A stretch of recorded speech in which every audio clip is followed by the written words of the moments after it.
Desafiando casi toda lógica contemporánea, pero cumpliendo un propósito específico durante su fundación hace más de un siglo, se levantó este poblado en un pequeño espacio plano, entre elevados picos que le dan ese entorno agreste y vertiginoso. Desde su plaza central o sus alrededores se pueden observar únicos amaneceres, saturados de increíble belleza y que invitan a descubrir esos rumbos o simplemente volarlos imaginariamente. Si nos metemos más a detalle entre este infinito mundo natural, encontraremos interesantes y casi desconocidos tesoros, como la poderosa corriente del gran río Mocal. Sus primeras aguas se juntan en las lejanas cumbres de la montaña de Celaque. Luego se escurren entre este amplio cañón montañoso donde se le van sumando otros pequeños afluentes tributarios, hasta formar un torrente impetuoso e intimidante.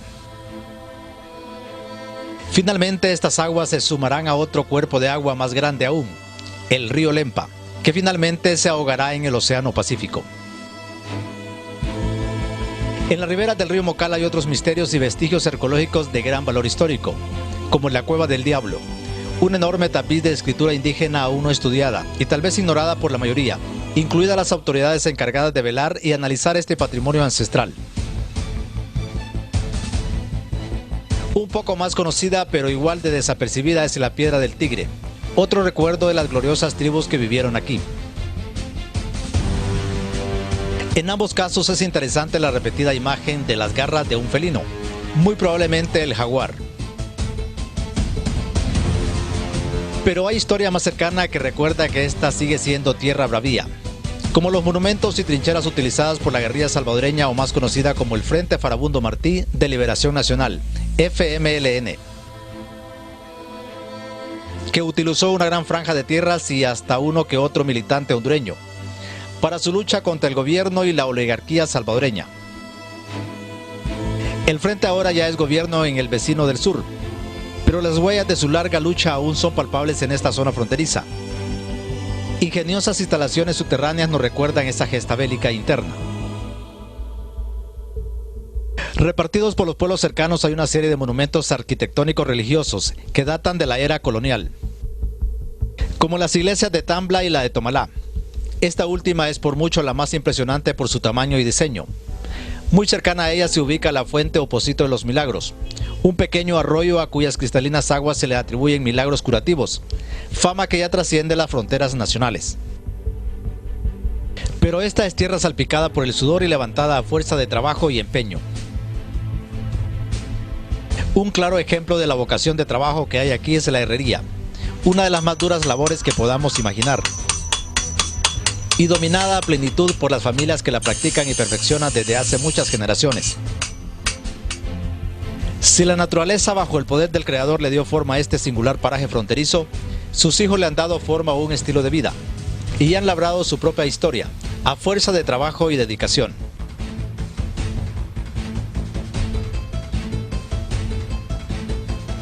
Bienvenidos al municipio de Valladolid en Lempira. En la propuesta esta semana haremos un recorrido por los municipios fronterizos de Tambla y Tomalá, pueblos llenos de arqueología y mucha historia. Hola, soy Eduardo Llanes y aquí comienza HCH Turismo.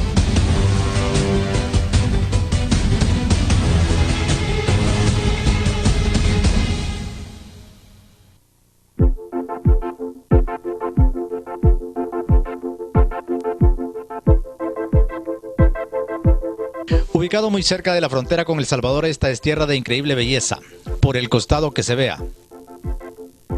Elevado casi como colgando del cielo se levanta el diminuto pero alegre casco urbano de Valladolid, un pueblo envuelto en un delicioso clima, y resguardado por una superficie áspera pero enigmática, irregular pero hermosa, intimidante pero cautivadora. Aunque hay una y mil características que denotan que estamos ante un pueblo de origen indígena, sigue siendo un misterio por qué lleva nombre español. Bueno, usted sabe que los de antes no pensaron como pensamos ahora, ¿va? Por ejemplo, el asunto del agua. Usted sabe que en este campo ellos vinieron a poblar aquí porque hallaron parejo este lugar le decían la torera de los naranjos. Aquí venía a cestear el ganado. Ellos vivían en una aldea de los patios. Antes se llamaba el Colopel. Ese es el pueblito de ellos. Y entonces ellos vinieron, de allá se regresaron al copo como dice usted, al cerro, y vieron que estaba más parejo que allá. Y entonces hicieron el pueblito en 1849. ¿Había hondureños, salvadoreños o mezclado? ¿Cómo era la cosa? Mire, en ese tiempo había mezclado, porque como el asunto, como vivimos cerca, se ha convivido con El Salvador. Vivimos como 12 kilómetros al Salvador. Entonces había convivencia y entonces la salvadoreña se casaba con el hondureño, ¿verdad? Y por cierto, los salvadoreños nos fregaron junto al 69 también. Les puedo contar un poco de historia del 69 también. Antes de que lleguemos ahí, ¿por qué Valladolid? Mire, Valladolid, yo estuve platicando con otros más viejos que mí. Vino una persona de España, entonces dijo que había un Valladolid, España, en España. Entonces en memoria de eso le pusieron Valladolid, donde vivimos ahorita. Casi la mayoría de nombres se quedaron con nombres lencas, solo como Valladolid. Español, ¿verdad?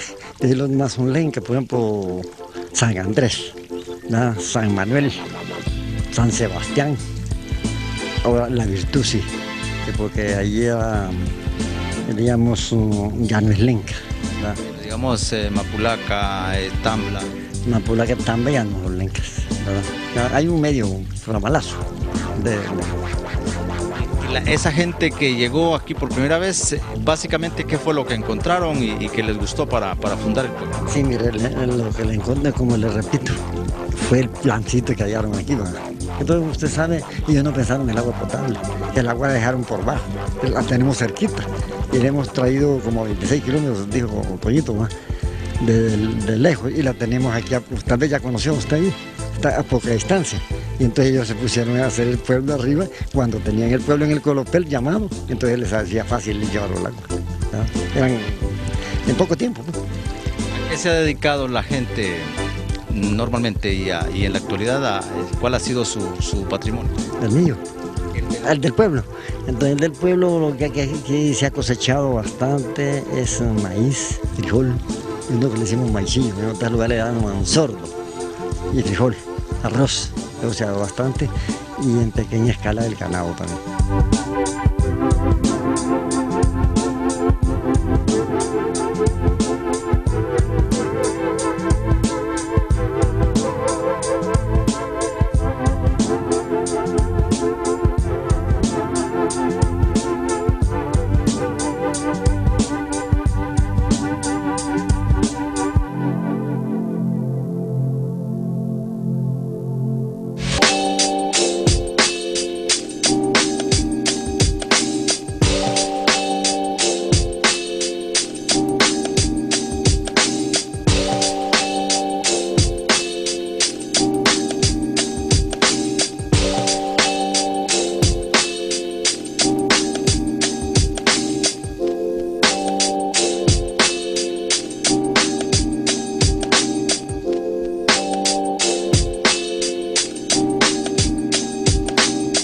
Ha llegado el momento de recorrer los rincones menos conocidos pero más espectaculares del municipio de Valladolid. Uno de sus grandes atractivos es el potencial arqueológico, pero encontrar estos vestigios demanda mucho tiempo y esfuerzo.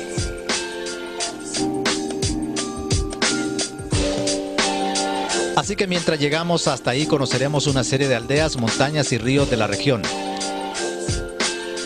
Será una ruta de muchas horas y de abundante sudor, pero indudablemente estamos recorriendo parajes soñados y descubriendo montañas jamás vistas en la televisión nacional.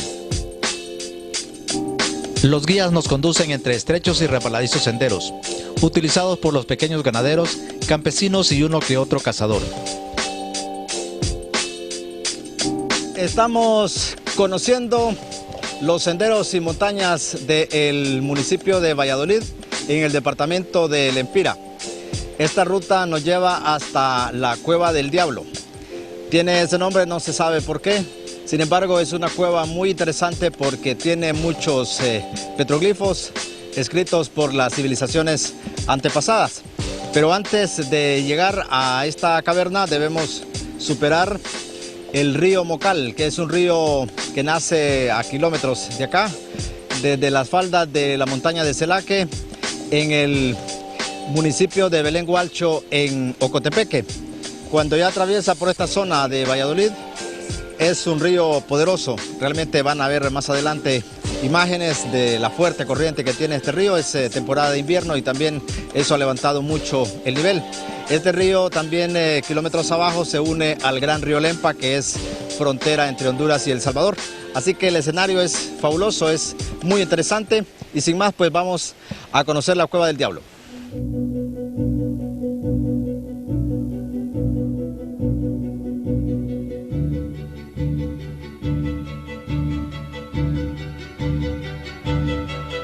El río Mocal supuso una de las principales barreras naturales que se interpusieron a los caminantes durante siglos, hasta que hace muy poco se instaló un tembloroso pero eficiente puente de cables,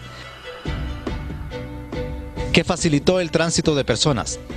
Pero para quienes aún deben trasladar su ganado de uno y hacia el otro lado del gran río Mocal, sigue siendo un gran reto, en el que se juegan hasta la vida.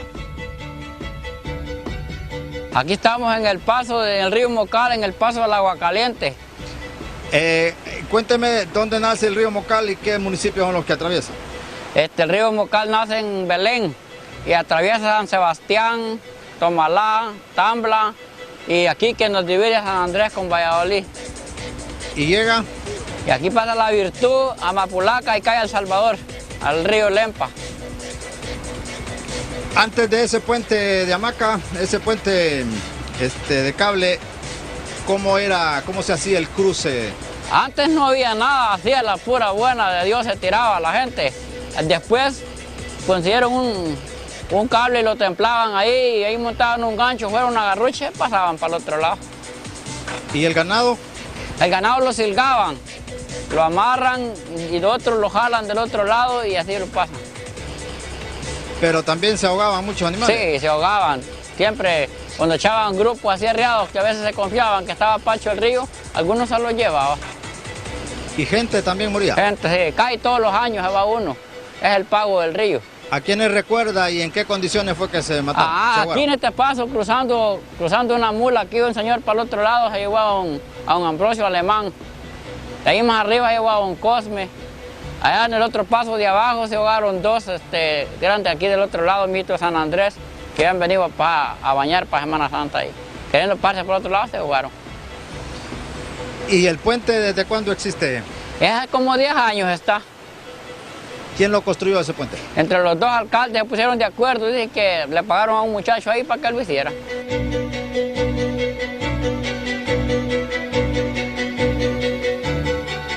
Muy a pesar de los riesgos que el río supone para los habitantes de ambos municipios, Valladolid y San Andrés, sus habitantes afirman que el río es una bendición, pues de sus aguas depende prácticamente la vida de ellos y sus pequeños hatos ganaderos.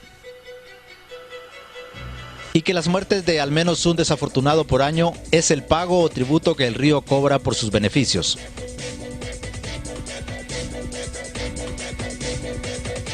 Desde luego, más allá de su gran aporte económico, el río Mocal es un tesoro sin pulir, desde el punto de vista turístico, pues durante su recorrido hacia el sur va generando pozas y cañones de un paisajismo maravilloso. Sus espumeantes rápidos también tienen un gran potencial para deportes extremos, que tal vez un día puedan llegar. Aunque nosotros no tuvimos tiempo para nadar en sus aguas, nos conformamos con la vertiginosa experiencia de atravesarlo por el único puente en kilómetros a la redonda. Pero aún estamos muy lejos de nuestro objetivo final, así que es momento de decirle adiós al poderoso río Mocal y volver al sendero rumbo a la Cueva del Diablo. Del otro lado del río hay un buen tramo de caminos más o menos de regular andar, pero para el último tramo y más largo trayecto rumbo a la Cueva del Diablo, literalmente no hay camino, y debemos irlo haciendo sobre la marcha. Entre guamiles y los elevados bosques que cobijan una quebrada, cuya cuenca debemos seguir para llegar a la cueva. Aunque esto nos libra del quemante sol, supone un andar más lento y dificultoso. Tras horas de camino, al fin estamos listos para desvelar uno de los más interesantes escritos de la civilización precolombina, jamás vistos en televisión.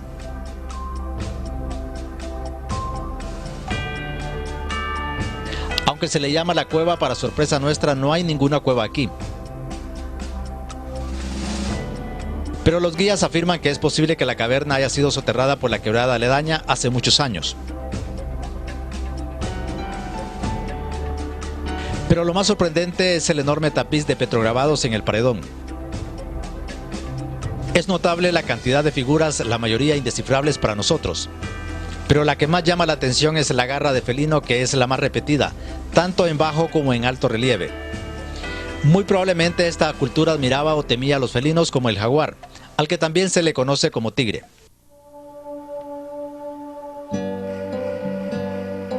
Y aquí estamos en un lugar muy especial que es la cueva del Diablo. La gente del lugar le llama la Cueva del Diablo. La primera vez que yo vine por acá andaba de cacería, hace aproximadamente unos 12 años. Cuando yo entré acá pues sentí mucho agrado, me sentí muy emocionado cuando vi que aquí había una historia de los antepasados, una parte de nuestra cultura. Entonces sentí yo pues deseos de que que pudiera otra gente conocer de tanta jeroglífico que hay acá, y ha sido imposible pues, y ahora me siento muy contento de tener dos periodistas y muy bien con el programa de HCH, ¿verdad? Que se ha enterado y son los primeros que han llegado hasta acá, porque no es fácil. Ustedes han visto que el camino es muy difícil de caminar, se necesita tener bastante energía, ¿verdad? Salimos a las 5 de la mañana y son las 12 Sí, en punto. y bien difícil de llegar, ¿verdad? Entonces ustedes los felicito, son de guerra, ¿verdad? Pero aquí lo más importante es estar aquí en este lugar. Para mí es un santuario, como un lugar de oración de los antepasados, y está la parte de la historia del Empira. Solo se dicen cosas del Empira, pero de esto no se sabe nada, no se sabe nada. En Valladolid tenemos la Piedra del Tigre y aquí está el complemento de lo que es la Piedra del Tigre. Hay una historia que no sabemos, ¿verdad? Yo pienso de que esto es bien antiguo, ¿verdad? Antes de la venida de los españoles ya había gente acá por estos lados, y son lugares tan rincónitos y tan escabrinosos, ¿verdad? Y hubo gente que vivió y amó estos lugares, porque aquí está la prueba, pues aquí está la prueba de eso. ¿El por qué el nombre de la Cueva del Diablo? Bueno, primero porque no es en realidad una cueva, sí, es un bueno. Y segundo, no veo la relación con el diablo. Ajá, bueno, la gente curiosa le da un sentido común a las cosas, ¿va? Y cuando miraban ellos ese montón de signos, decían ellos que aquí el diablo tenía marcado todos los fierros de los ganaderos de toda esta zona, y decían: aquí está el fierro de don Julano, decían: aquí está el fierro de todos ellos, y son impactados con el diablo. Ahí les tiene marcado el fierro, y todos esos ahí se los va a llevar, y esa es la Cueva del Diablo. Entonces por eso surge el nombre de la Cueva del Diablo, pero en realidad lo que se tiene aquí es un santuario de nuestra tribu lenca, que ahí pertenecemos también orgullosamente. Vemos que había una fascinación de la gente que vivió, o por lo menos pernoctó en esta zona, por la huella del tigre, del jaguar. Sí. En realidad la gente dice que es una huella de un tigre, pero yo pienso que en algunas veces tiene dos uñas, veces 3, veces 4, veces 5, y veces se convierte como un sol, ¿verdad? Entonces pienso que cada parte, cada uña del tigre pertenecía a una idea diferente, ¿verdad? Como los mayas, que 2 barritas era un número con 2 puntitos, y así puede ser que está esta simbología.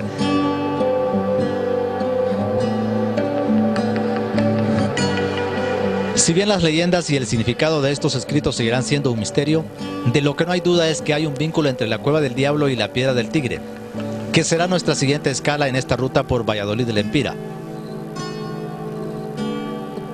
Pero antes de ver más arqueología, haremos una visita rápida al vecino municipio de Tomalá.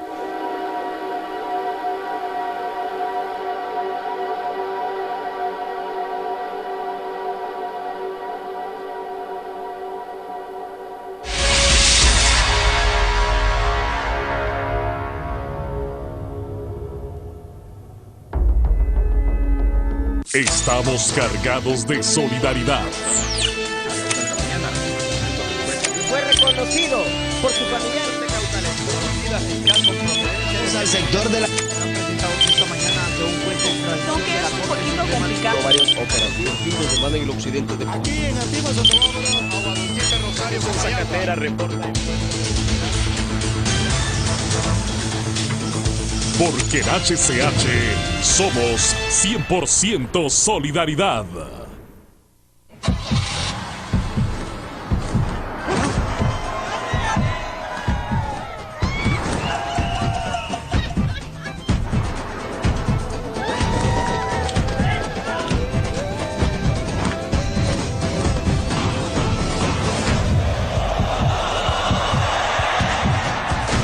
Bienvenidos al corazón del fútbol con Kia, patrocinador oficial de la Euro 2016.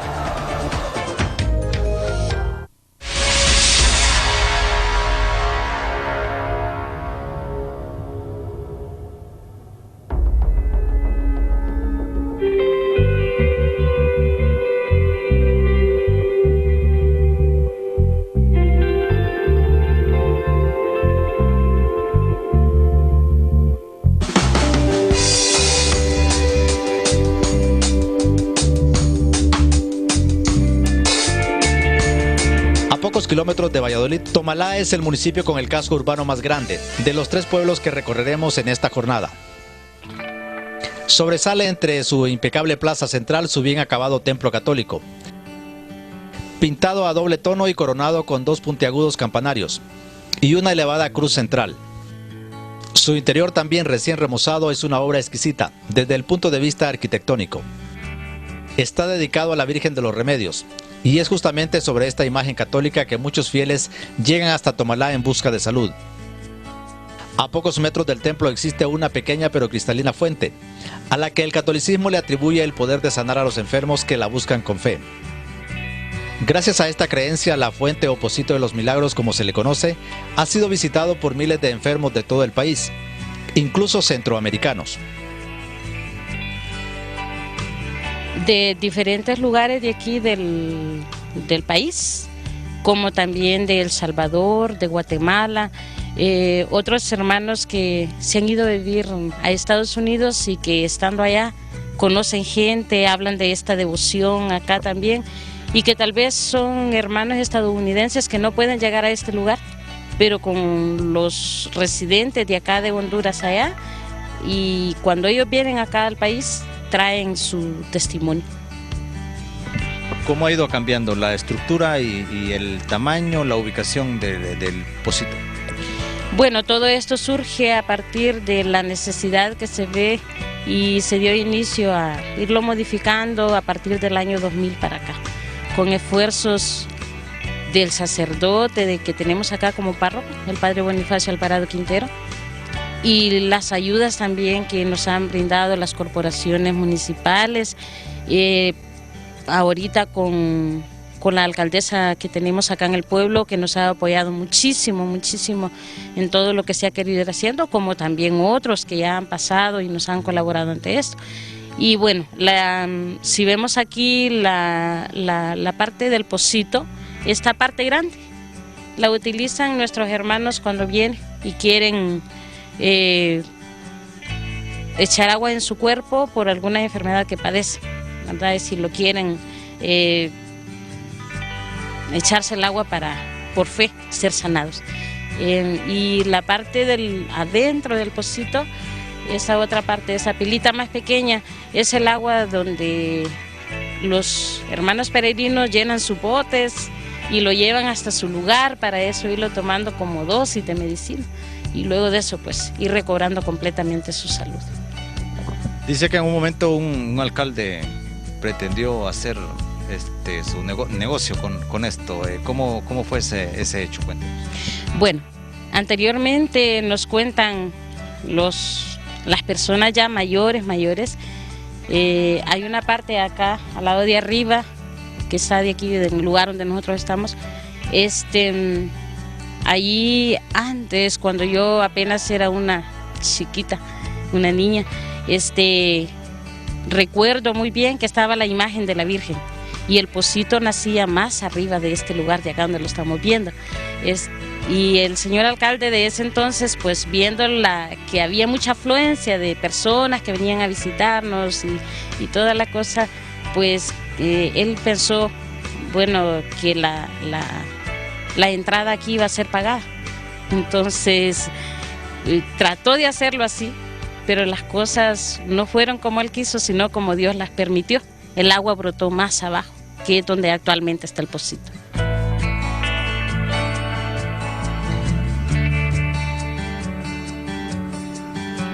Mientras el agua del pozo de la Virgen de los Remedios sigue brotando y generando fe entre los católicos, nosotros debemos volver al municipio de Valladolid para conocer uno de los íconos más representativos del pueblo, la Piedra del Tigre. Este es uno de los monumentos más reconocidos del municipio, pero para el resto de Honduras la Piedra del Tigre seguramente será vista hasta hoy. Es un monolito de regular tamaño y recubierto con antiquísimos mensajes aún no descifrados. Estas figuras difieren mucho a las de la Cueva del Diablo, pero comparten siempre la presencia de la garra del tigre en diferentes tamaños, por lo que se deduce que ambos monumentos fueron hechos por la misma cultura. Durante siglos la Piedra del Tigre ha estado bajo la intemperie, soportando los elementos, por lo que es claro su deterioro. Desde luego el mayor enemigo es la indiferencia del gobierno local y nacional, para realizar los estudios de sus escritos y garantizar su conservación para provecho de todos. Mientras eso ocurre, nosotros al menos cumplimos la tarea de sacar del anonimato a la Piedra del Tigre y esperar por mejor suerte para este monumento. Pero debemos ir por historia más reciente en el municipio de Valladolid de Lempira. Para eso seguimos una ruta hacia el sur, a encontrarnos con la frontera con El Salvador.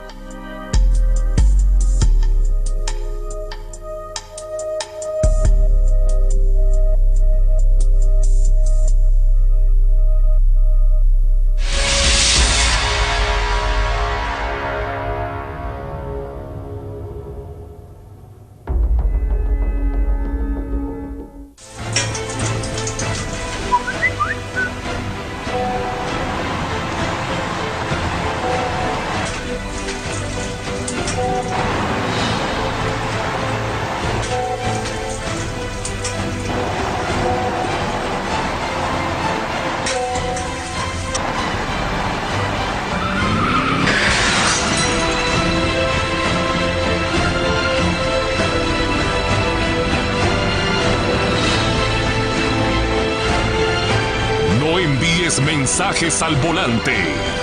Desconéctate un momento y no te desconectes para siempre. No importa el lugar ni la hora. Le informamos desde el lugar de los hechos.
Somos HCH Noticias y continuamos rompiendo esquemas.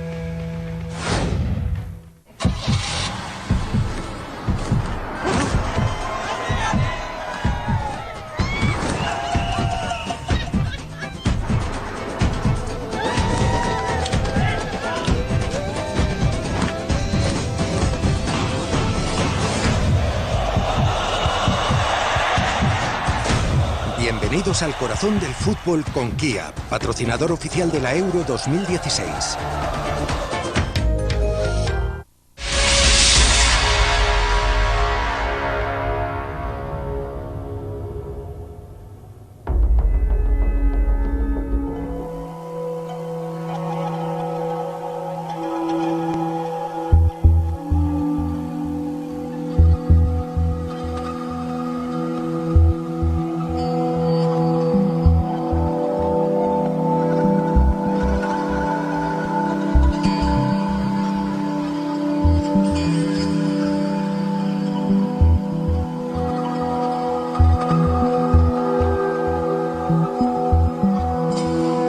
En HCH Turismo pocas veces hemos salido de territorio hondureño.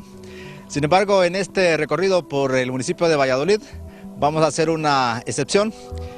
De hecho, aquí ya estoy parado dentro del territorio salvadoreño. Más o menos a unos cuantos metros de donde estoy están los mojones que delimitan la frontera honduro-salvadoreña. Sin embargo, no siempre fue así. Antes del fallo de La Haya, toda esta franja que está por aquella colina era territorio hondureño. Justamente en esa zona había una aldea conocida como La Cañada. Esa aldea desapareció a raíz del conflicto interno en El Salvador entre el ejército y su guerrilla. Es un conflicto que en apariencia no nos interesaba a los hondureños, sin embargo, los habitantes de acá sí lo padecieron.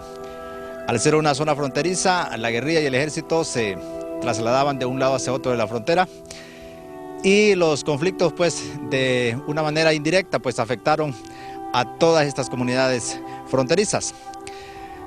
Muy cerca de esa montaña hay una serie de túneles que usaba la guerrilla como trinchera, como hospitales para tratar a sus heridos. Y también, pues, la guerrilla venía a territorio hondureño, los militares hondureños también atravesaban la frontera porque apoyaban a su ejército homólogo también. Así que la idea hoy es ir a conocer esa parte que es en territorio salvadoreño, pero que muchos hondureños escribieron parte de esa historia. Vamos a conocer esa serie de túneles y todas las áreas donde hubo grandes conflictos no hace mucho tiempo. Así que vamos hacia allá.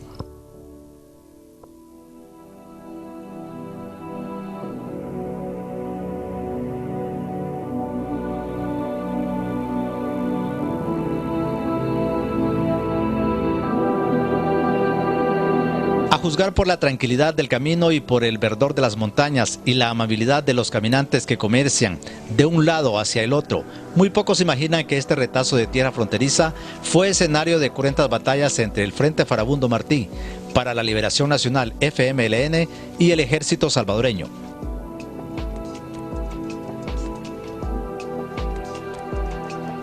Como antes del fallo de la Corte Internacional de Justicia de La Haya en 1992, esta era tierra hondureña y casi despoblada, la guerrilla la ocupó como polvorín, trinchera y hasta instaló un hospital subterráneo para tratar a sus heridos en combate.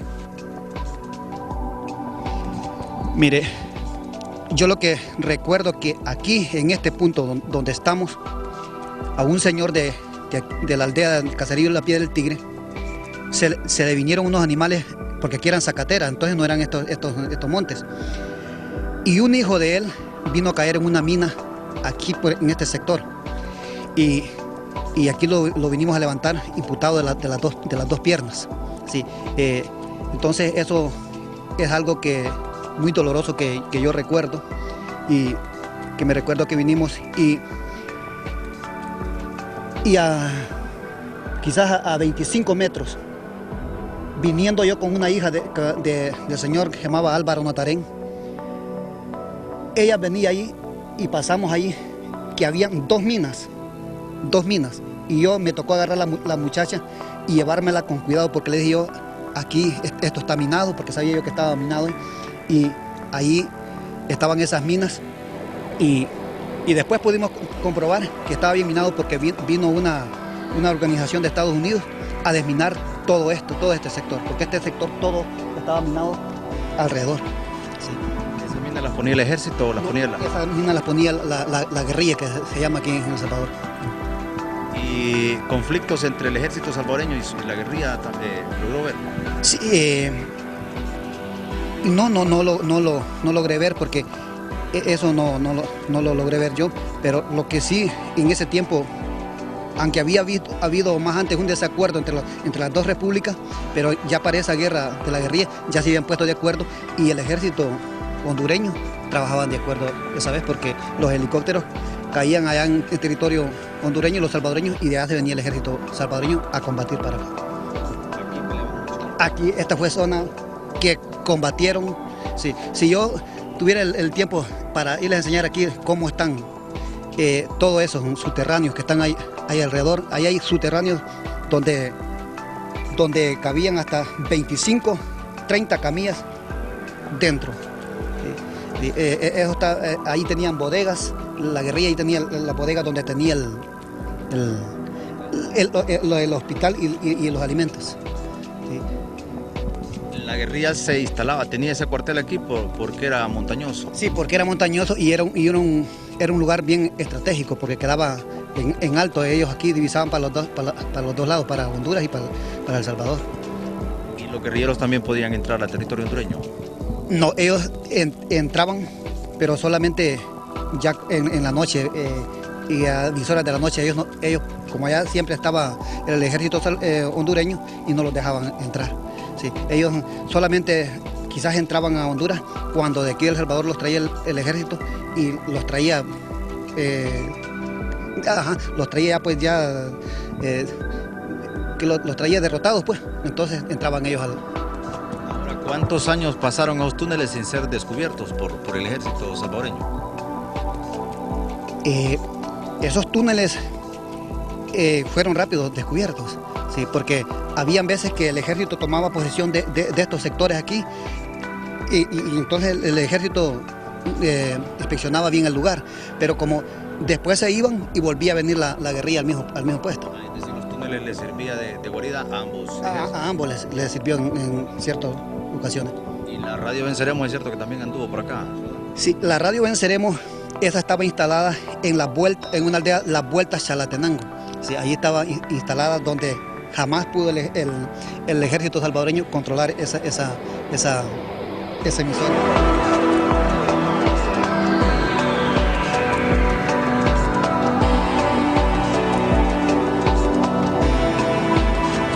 Tras décadas de lucha llegó el proceso de paz a El Salvador y el Frente Guerrillero se convirtió en partido político, que años más tarde alcanzó y mantiene el poder de la República vecina. Y de los combates de la frontera solo quedan los vestigios, especialmente las historias contadas por testigos de esa época y las decenas de túneles que un día fueron refugio de los insurgentes.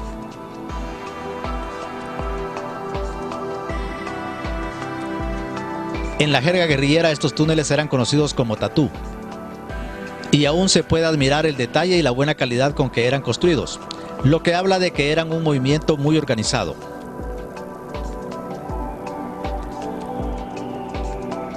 Tenían un sistema de seguridad, como usted ve, hay una red bastante de estos, hay cientos de estos aquí en que ahora es un parque, ¿verdad? Que viene cualquier gente a visitar y a ver estos vestigios de la guerra.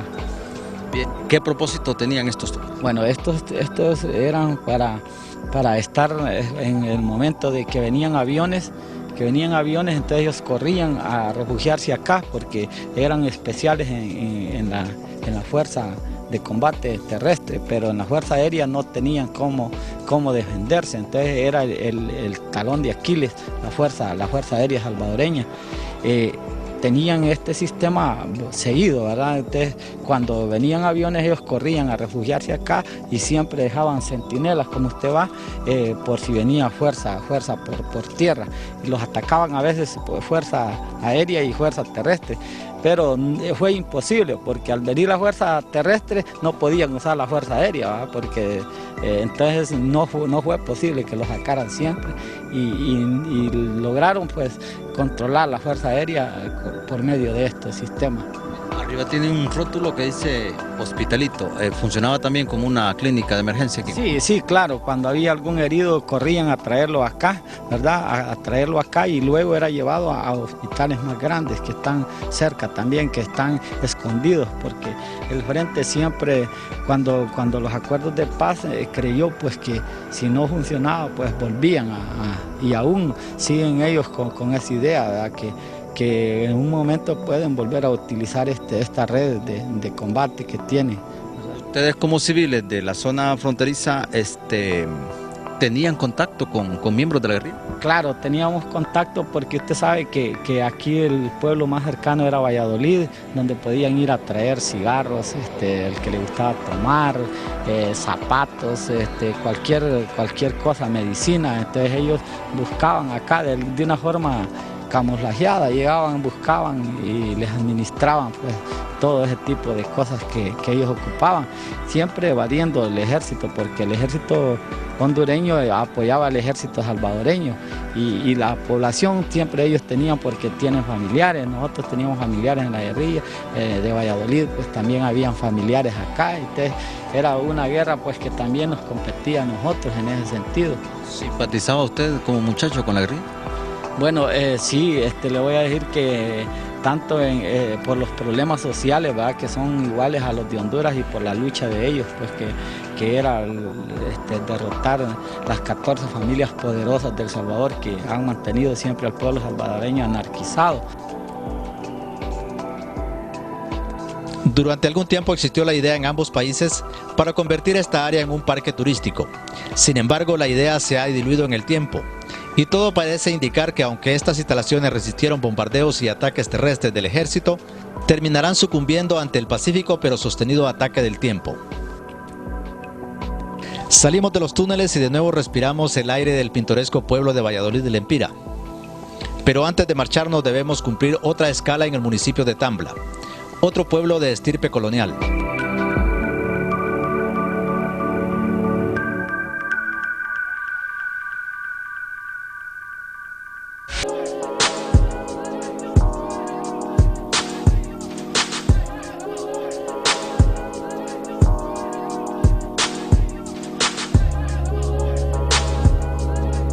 Este es un pueblo diminuto, pero conectado a una buena carretera de concreto que lo enlaza con la cadena de municipios del sur de Lempira.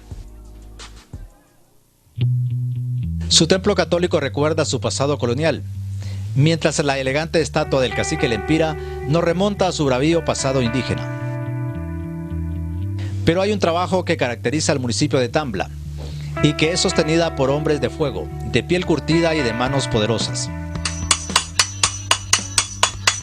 Barras, pujaguantes, barretones para sembrar café. Solo lo que no hacemos aquí son hachas, asadones, no lo hacemos. Y ¿cuántas personas trabajan en el taller?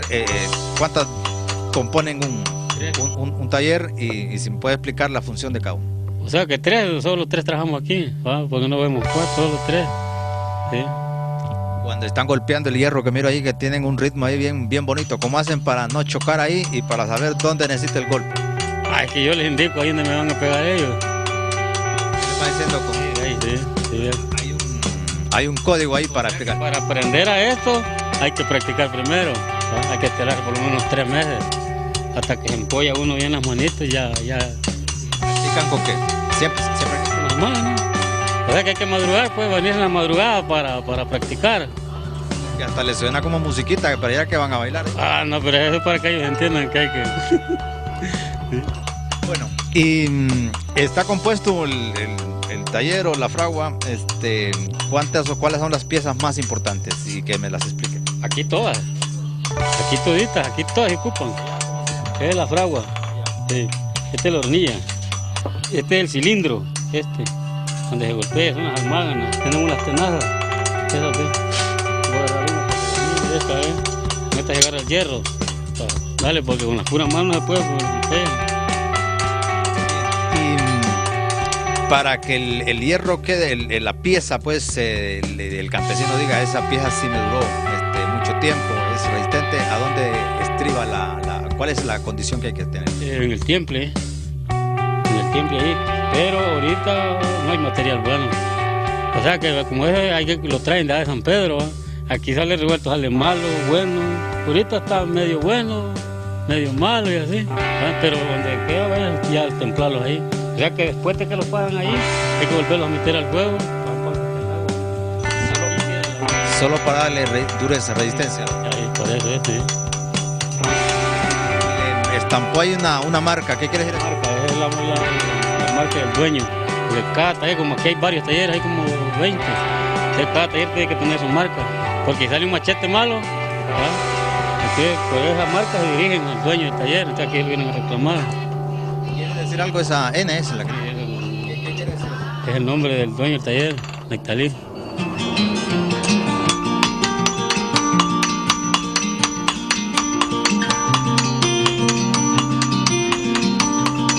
Después de darle una primera forma a la pieza, esta debe ser pulida.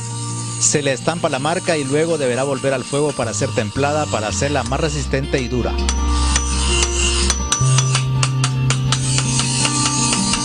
Después de aquí de la jugarreta que hacen aquí con la almadana, ¿qué es lo que le hace allá al final? Allá los pulimos para que se mire más bien. Y va listo solo que el cliente lo afile. Sí, después hay que templarlo. Es decir, ahí todavía no ha terminado el No le falta todavía. Y miró que las colitas están así así se lo venden al cliente o lo enderezan. Es que después los templa y después se enderezan para que queden ya solo de trabajar. ¿Usted aprendió con quién a trabajar esto? Sí, yo trabajé con mi papá antes. ¿Y ya le enseñó a sus hijos también? Sí, ya le enseñaron a sus hijos ya. Está garantizada la construcción, la elaboración de machetes en Tambla está garantizada por años. Sí. ¿Y puede hacer otras piezas aparte de machetes? Sí, nosotros como majamos el hierro, lo que el maestro diga, eso hacemos. Como si fueran partes de una sola pieza, las callosas manos de los herreros y sus pesadas almádanas seguirán construyendo las herramientas que le han construido sin buscarlo una fama al municipio de Tambla. Este recorrido por los municipios fronterizos de Valladolid, Tambla y Tomalá nos ha permitido conocer arqueología, historia y milagros. Se nos acaba el tiempo por esta semana. Soy Eduardo Llanes y aquí termina HCH Turismo.